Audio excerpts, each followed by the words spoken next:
Yay. You thought I was dead, but I'm still alive. That's right. Still alive, still kicking, and still here kicking ass. Had a terrible bout of flu this last week, which is why there was no episode on Wednesday. Still feeling the repercussions of it. It was a 5-day illness that took me out. It took me out, just like the Franz Ferdinand song. Oh my gosh, it was bad. I know you don't want to hear me complain. I mean, I know that's what I do 95% of the time on this podcast, but it was bad. It was just no good, rotten bad flu. Stomach hurt, couldn't eat anything, and the worst thing is when you're hungry and you can't eat anything, and it's like, well, what the fuck do I do? Hot sweats and fever and sore muscles. I was out. I was on the couch for 4 days straight. The 5th day, I finally went to work and took almost a full day of work. But damn. Luckily, no one made jokes about going on vacation. I was like, because I don't know if I could have taken that, going back to work and the boss being like, so, how's your vacation? Like, yeah, vacation? No vacation here. Nada. I'm going to try my best not to cough and gargle and die while recording this.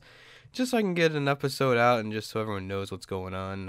Hopefully next week I'll be able to get back into every news story that I, read over a lot of news stories instead of a select few like this week and stuff like that. So pretty much this week I only picked out ones that the title interested me the most, and I read through them and decided to do them. There's just I think I picked out six to go over. But first I wanted to talk about some of the shows. I mean, I watched a lot of shows and a lot of movies while I was sick, of course. That's what happens. I couldn't really... Well, I mean, I kind of slept during the day, the second day of being sick, because I didn't really sleep the first day, the first night. So the second day, I was in and out of a TV show or a Netflix show the whole day. And that was... the Strange Rock. Is it called This Strange Rock? Our Strange Rock? Whatever you want to call it. It was really interesting. It had a lot of astronauts in it who were talking about space and stuff, so that was interesting to me. Of course, I was in and out during the whole thing, so I got snippets and pieces. It was weird. It was narrated by Will Smith. And I didn't feel like he was a good fit for it because he kept like bringing up Philly, and he kept like saying weird things during his time talking, and I was like, it doesn't really fit, Oh, well, if it was 1,000 degrees in Philly, like, who cares? But he wasn't awful, I'm not gonna, he wasn't awful, and like, now that I see Will Smith, instead of, like, it being, like, a good meme, it's a bad meme. Remember when it was a good meme? Like, oh, he never ages. He, blah, blah, blah. All the Fresh Prince of Bel-Air memes. Well, now when you look at Will Smith, it's not a good meme anymore. It's, it's a YouTube Rewind or a Genie or something like that.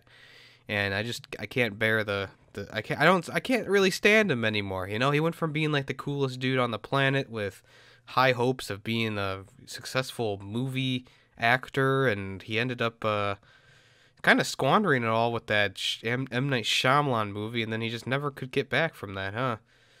Well, he'll probably do something pretty fantastic in the future, I'm sure, but right now he's in a little bit of a rut, I suppose, just taking the strangest job opportunities. But yeah, I thought it was a very interesting show. A lot of cool things going on, a lot of cool graphics and visuals and stuff like that. Went in depth about a lot of things that, sure, I know a good amount of it already because I've already watched like 5 million documentaries about space and Earth and stuff like that, but it was very interesting.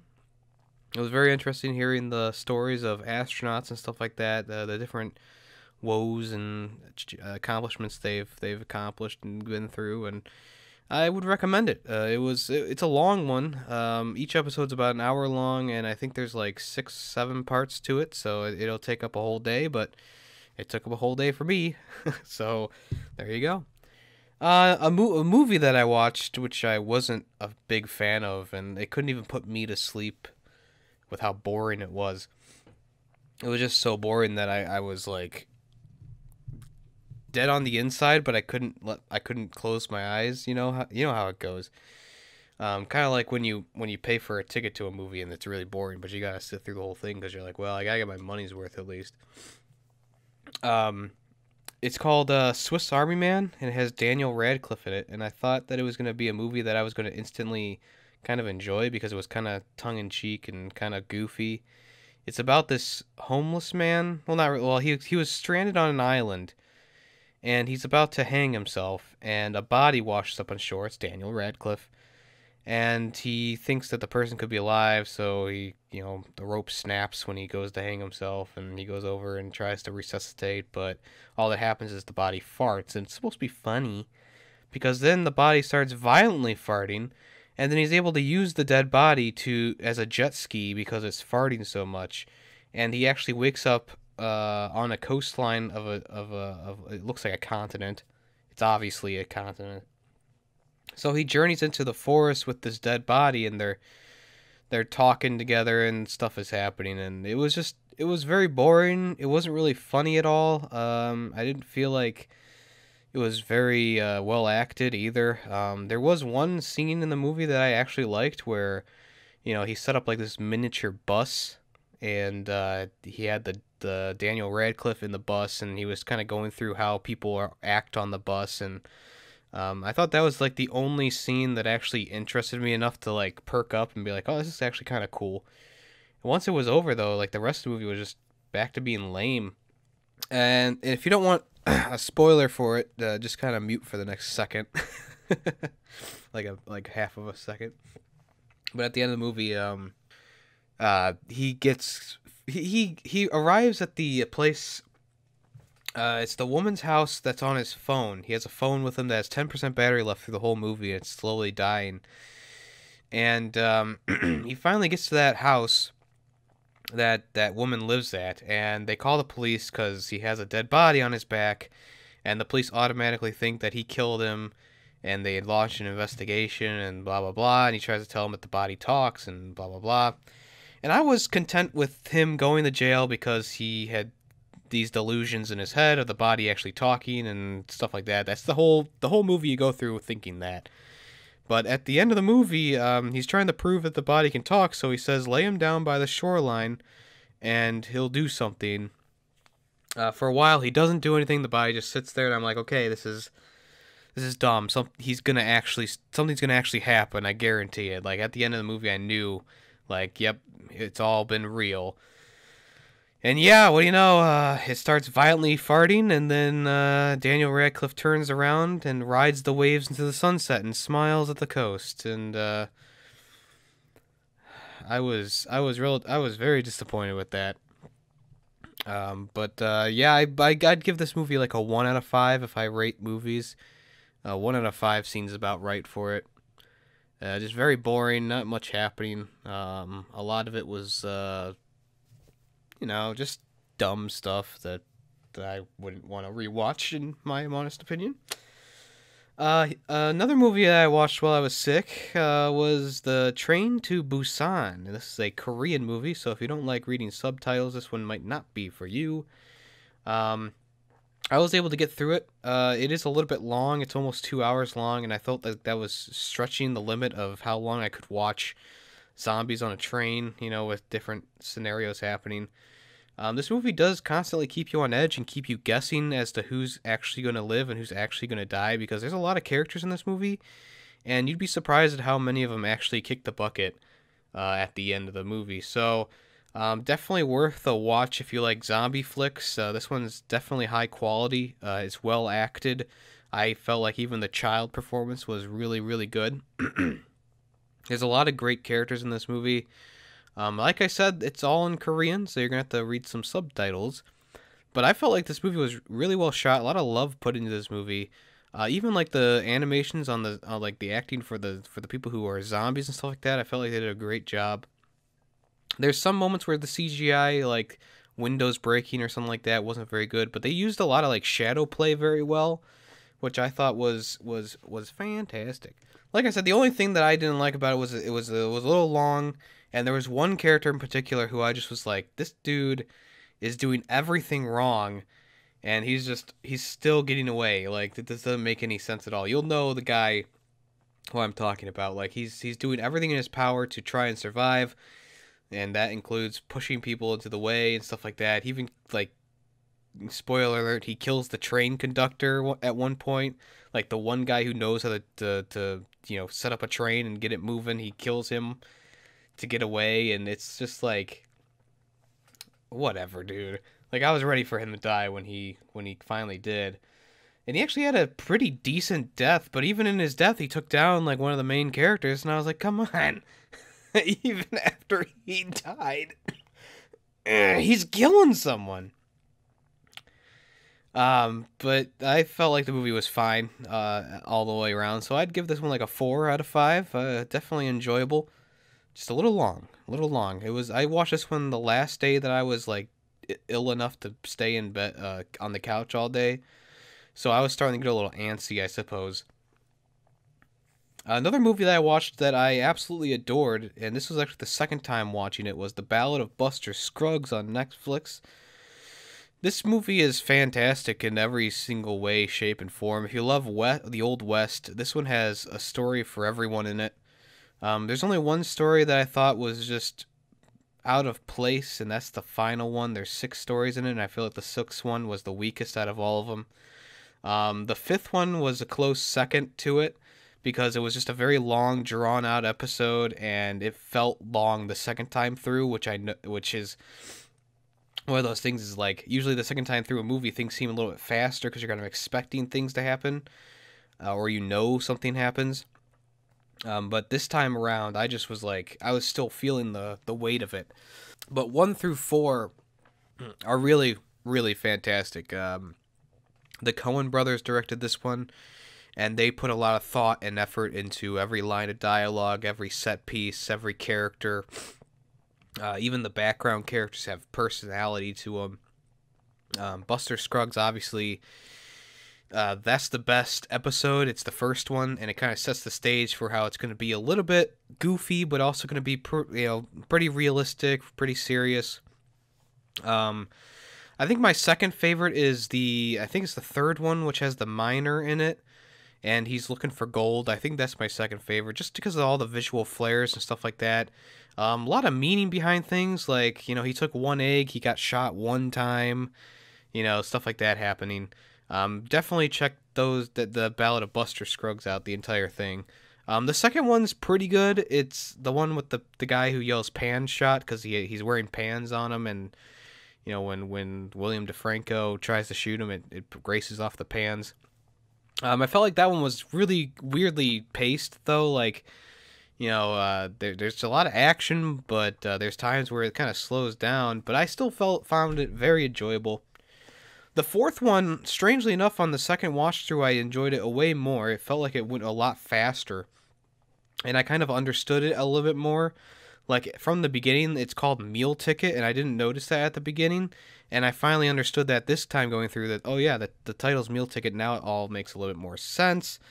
I felt like it was really, really well done. It's a very odd story, but it's very good. This is the one with your boy, Liam Neeson. But he's not shooting and tooting. He's just he's not shooting and tooting. He's just he's like a carny kind of. But you have to watch it to see it. Like I said, the 5th one it drags on so much. And even though the ending is really, really good, like, there's this big fight scene between it, like, this guy stands his ground to defend a woman, and these Native Americans attack. It's very well choreographed, really, very well done. There's a dog in it, so if you like dogs, there's a dog in it. A Jack Russell, just like Randy, my dog. And then the 6th one, there's like 5 people on a wagon, and they're going through like the open plains, And then all of a sudden they get to a village and it's dark and it's like supposed to be heaven or something. I don't know. It was very weird and I didn't understand it because I'm too stupid. But if you want to check those out, I give Buster Scruggs, The Ballad of Buster Scruggs, like a 4 out of 5. Another movie that I really enjoyed was Hardcore Henry. I went into this one with some low expectations, but they were greatly met and risen above by the time that the movie ended. I felt like it had such good flow, it had such good pacing, it had really good parkour and action scenes throughout the whole thing. It felt really realistic. It felt like you were actually this, you were living through the eyes of this cyborg guy who's just trying to get back to his wife, It just, I love the characters in this one. It's a little bit goofy, and there's this one character who has multiple versions of himself, and mostly they die when you leave, when you finally see them through. But it's just so great. Like he seems like a one-off character when you originally see him. He gets shot in the back of the head while trying to, while you're trying to escape the what would they, gangsters, whatever they are. And he comes back later, and you're like, holy shit, this is the same guy. What the hell? It was really cool, really fun. Definitely worth a watch. And in my eyes, it's one of my favorite movies now. It definitely rose above and met my expectations. It can be a little bit awkward because it is a lot of parkour, and it's real parkour, and a lot of the effects are actual effects, and they're actually happening. So a lot of things were set up for this. When they're running across the bridge, they are really running across that bridge. It's not like it's all fake. They were actually running across the bridge during daytime, and there's actual real people on that bridge. So a lot of cool things happened during this movie, and I would definitely give it a 5 out of 5. Another show that I watched is another Netflix original, and it's called Losers. This one was kind of up and down for me. There were a lot of episodes that I was really interested in, and there was also a few episodes that I was not interested in almost at all. Some of the ones that I was interested in, like the one for the boxer who lost a fight and never could return or never get back to glory, whatever it was. I fell asleep during this one, though, even though I really liked it. I'll have to go back and rewatch it because I think I'm missing some points on it. There was the soccer one with the soccer team that just was losing. And in the old days, if you were a losing soccer team and you lost, you were at the bottom of the list for one season, your stadium would get torn down. But they were saved by a police dog, oddly enough. That was a great story. There was one about curling that I didn't expect to like so much, but I did. It was very high mystery. Not really mystery, but it was kind of high intensity. It was really interesting. It made curling seem cool. Sorry, Canadians. And then also the last one that I really enjoyed was the Desert Runner. There was a guy who did the Moroccan Desert Run, which is like a 100-mile run through the desert split over like 4 days. He actually ran the wrong way after a storm and ended up on a military base of all places. So that was a really interesting story, and I would definitely want to watch that one again because it was great. It was amazing. Jesus Christ, what else did I watch while I was sick? I mean, I did Platinum Spyro 3. I have a lot of opinions on the end of that game and the last few levels and the Sparks missions and stuff like that. They were just really annoying, and I was really getting fed up with Spyro 3 towards the end of it. You know me, I'm not good at backtracking. I don't like backtracking in games to get new things, and this game was full of that. And I was very concerned about how far back I would have to go and how many things I would have to do with different characters. It took me about 4 hours to get the platinum done after getting to the last area. I wasn't expecting to finish it the other day, but I did. So that was, I mean, it's platinum number, 89 or whatever it is, so I'm getting close to another milestone, I guess, but it's one of those games that, like, after I was done, and I was looking at the Spyro trilogy, and I was like, okay, so the first one's, like, amazing, I would play that one again in a heartbeat, but the other two, not really. So I ended up just uninstalling it from my PlayStation so I could have more room for the upcoming games that are coming up this month and next month. So Devil May Cry 5, which has microtransactions, which is why I'm not going to get it right away. Devil May Cry 5 will be considered for Switch if Dragon's Dogma sells enough. So the creator and director Hideo Itusuno And producer Matt Walker said that they would love to see the popular hack and slash come to the Switch, but they want to see how Dragon's Dogma is going to do in April. So instead of bringing it to the Switch anyways, like a lot of companies are, because they go, okay, it's the Switch, people are going to love it. They're waiting to see how Dragon's Dogma. I don't know what Dragon's Dogma is. I don't think I've ever played a Dragon's Dogma game. It must be relatively similar if they're looking at the sales for that game, but I don't like it when companies do these kind of things, because like now it's like, if you are a fan of Devil May Cry and you have a Switch now and no other console to play anything on, does this mean that you go and buy Dragon's Dogma just so they can get another sale, just so they can go one step closer to releasing Devil May Cry 5 on the Switch? I don't know. If it does have a lot of fans, I apologize for never playing the games. I never really heard of it before. But Devil May Cry, the only Devil May Cry I've played is the reboot one that got horrible reviews worldwide. And I agree with those reviews. So I'm definitely wanting to try a real Devil May Cry game. If you don't think I should start with this one, that's let me know. But I feel like this one looks the sleekest.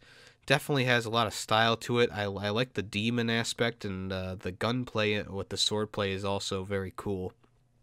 I think, wasn't he a character in that PlayStation Battle All-Star Royale, whatever it was called? Wasn't the old DMC character in there? I don't remember. But yeah, that's all I gotta say about this one. Hopefully they get enough sales to bring this to the Switch. I mean, they should bring it anyways. I mean, the Switch is very popular. I don't see why anyone is contemplating whether they should or not anymore, because obviously we've seen how well it's sold. It's the best Nintendo console out there. It's even dominating over the DS. Like, that's amazing. Alright, EA is replacing its press conference with multiple live streams this year at E3. So last year, EA did a lot of talking, did an onstage demo of like Command & Conquer Mobile, I think it was, that went on for too long. They just didn't have a good showing last year. They had a lot of people come on stage and pretend, or they like apologized for a bunch of games that had come out, right? Like Battlefield 5, they were like, we're not going to do loot crates, and that was like the whole selling point. And then they also had like the guy from Battlefront 2 came out and he was like, we know our game sucked, but we're gonna fix it. Like, that was his whole thing on stage. They always do something with the sports games, which I don't think have that much of a traction anymore. I know FIFA's still pretty big, but I don't see the sales for other games, like their other big games. So I think that they really need to focus more now on actual games. Like, I know Anthem's not a very good game right now, but they could have focused more on Anthem last year at E3, or this or that. They were focusing on like old games and games that like they didn't have any information for yet. And hopefully this year they'll actually have games. And they'll actually have a good conference. So this year, the EA's blog says, this year you'll see less talk and more play, with an event entirely focused on the heartbeat of EA Play, our player communities and the games they love.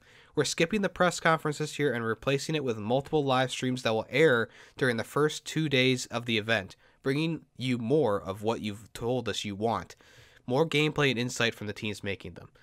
So, as you know, EA kind of strangles its development teams, which is why you don't really hear much from them pre-release of a game.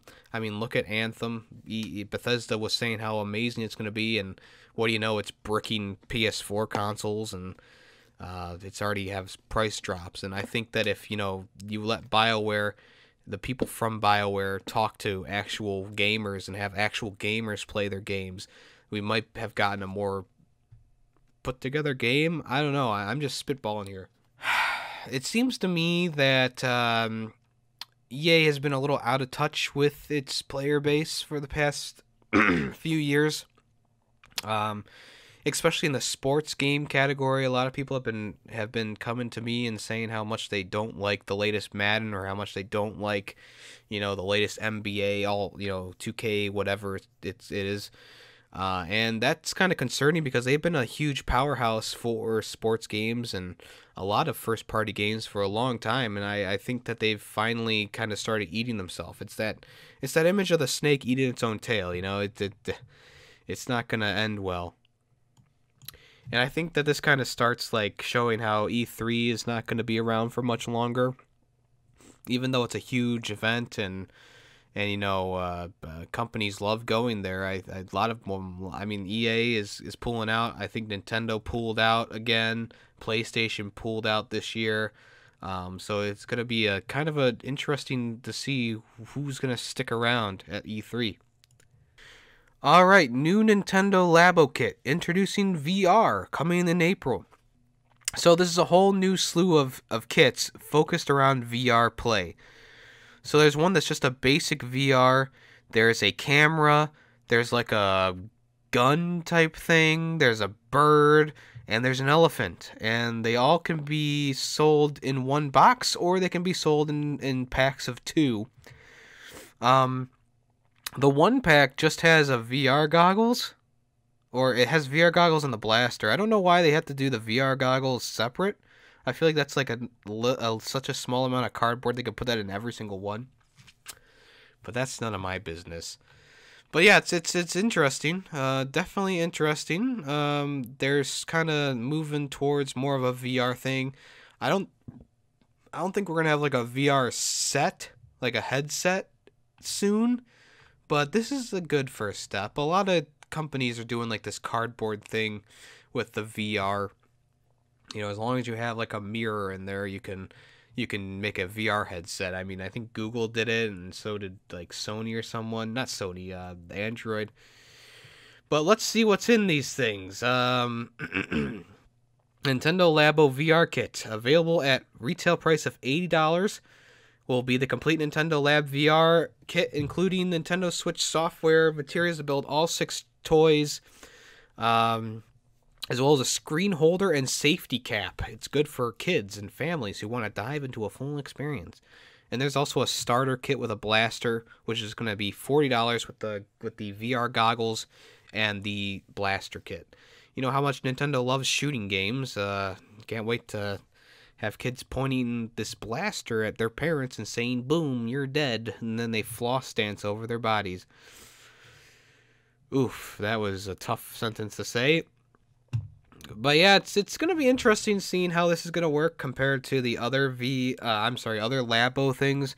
I watched several Labo review kits before. I was kind of thinking of getting a kit, and the guy was like, "Yeah, you build them and they just don't seem to work as they do in like the commercials or in the other videos that I've seen. Like, it takes a lot more work to get them perfect than it does to just kind of slap them together. And really, it should be like a slap them together type thing that still is competent."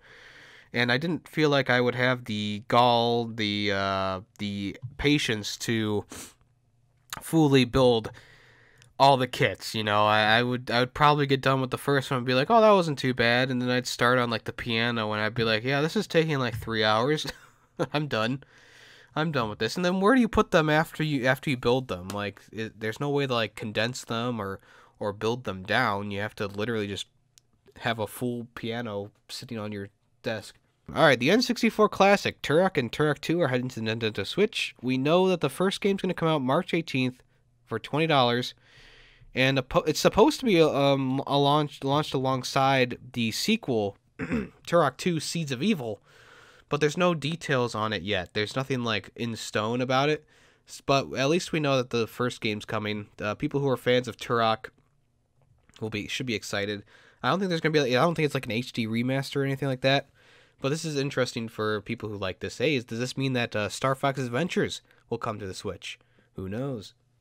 All right, my voice is dying very fast, so let's speed it up a little bit, Yemmy. Days Gone development is complete ahead of April launch on the PS4. Jesus Christ. So this is really awesome news. When a company finishes a game ahead of schedule, you know that they were really interested in completing the game. They had a good timetable set up, and everything just went smoothly. So that's good. And they've released a statement saying, "Hey, Days Gone is going to be gold, and it's heading out April 26th, and the team is pictured in front of their building, and they're saying that it's completed. That's awesome. I'm so ready for this game. April 26th can't come soon enough. It's just open world zombie goodness. I know a lot of people are being turned off by zombies nowadays, and I'm sort of one of them. I don't play as many zombie games as I used to anymore, of course. There's not as many quality ones coming out anymore. I mean, once you played Left 4 Dead and Dying Light, you're pretty much scraping the surface, or I'm sorry, you're scraping the end of quality zombie games. But this looks like it's going to kind of revive the genre a little bit. I know we still have that World War Z game coming out. No high hopes for that, of course. I think it just looks like a basic shoot 'em up kind of game in the style of like Division or something like that, which might be interesting. That's why I'm gonna think of about getting it, but not for full price. Not for full price. Not me. Not full price. But Days Gone is definitely a day one purchase. Let's see if this game is going to continue the good streak of PlayStation exclusives that we've had this year and past years for the PlayStation 4. Very exciting news. All right, so if you're getting the Division 2 next week, because it releases on the 15th in the US, you might want to get it at GameStop for an early release if you want to get it physically, because there is a 90 gigabyte download required when you put the game inside your console. Now, this download is crucial to the game itself. It rewrites a lot of what's on the disc, and it also rewrites a lot of the coding in the game as well. It's going to be 88. It's going to be about 88 to 92 gigabytes. They're saying. Title Update 1. It's going to be called, and it's not added on to the base install size of the game, so that's why I'm saying it's probably just it's not. I'm not saying this. The article's saying this as rewriting stuff in the game to smooth things out. I thought the beta was very impressive. I played up until the first safe room. I didn't want to play too much, and also my friend didn't get a code for it, even though he pre-ordered the game. So we didn't get to play together, but it feels like an improved version of Division 1, and I am so happy and so ready for this game. I love the Division 1, you know it. Everyone knows it who listens to the podcast. I know that's not a popular opinion, but I'm a fan of it. So, fuck off. All right, so BioWare is aware that Anthem is crashing on PS4 consoles and also bricking them. And they're asking what they can do about it.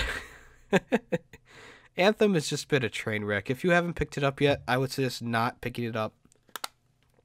As I said in the last episode, it's just a boring, basic game. And now there's problems with crashing your console, bricking your console, just all different types of things. I haven't played much of it. I haven't run into much of it.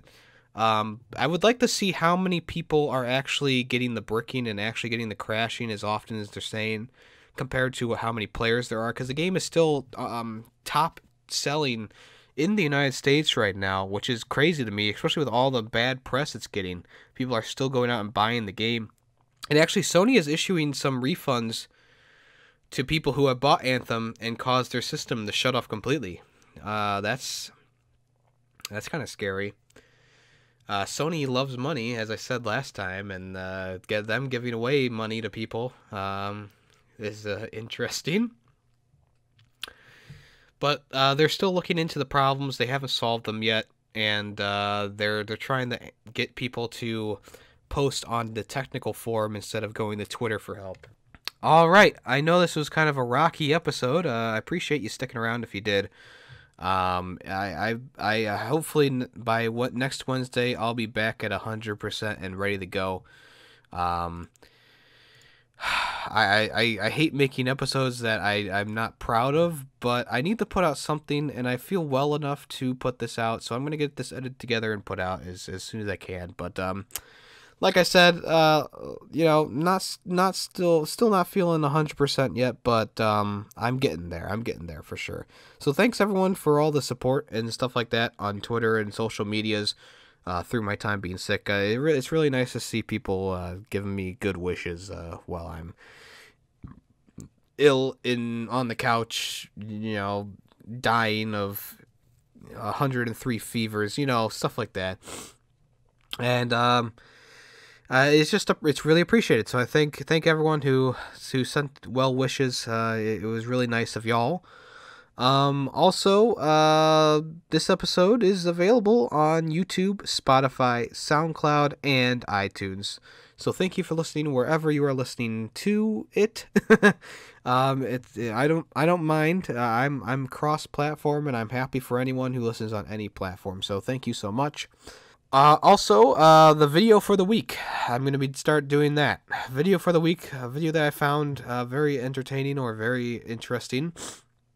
The video for this week is Resident Evil 2, but 1000% facial animations. It's bizarre, it's strange, and you're going to love it. So make sure you check that out. Thanks everyone once again for stopping by. I know this was kind of a train wreck episode. I apologize. I'll get back to 100% next time, guaranteed it. If I'm not back at 100% by next Wednesday, I'll skip an episode again, and we'll start fresh next week. But I guarantee I'll be better by Wednesday. I guarantee it. All right, thanks again for listening, and I'll see you guys in the next episode. I am YemmytheFerret, and this is YemmyCast, a video game podcast.